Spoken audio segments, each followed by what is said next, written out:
इस वीक में हमारे वर्कशॉप पर होंडा सिटी आया था, जिसे हम लोगों ने पूरा रिस्टोर किया है।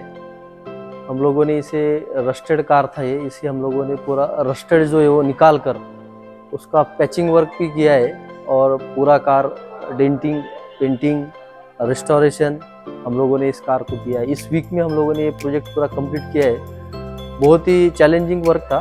बहुत ही कार जब कार आया था तो बहुत ही खराब कंडीशन में था। तो आप देख सकते हैं अब इसका कंडीशन कैसा हुआ है।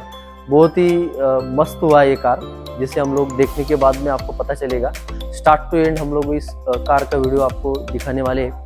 यूट्यूब पर हमारा चैनल है जहाँ पर आप ये वीडियो पूरा देख सकते हैं, और इंस्टाग्राम पर भी हमारा पेज है, वहाँ पर आप सब्सक्राइब कर लाइक पेज को लाइक करके हमारे वीडियो देख सकते हैं।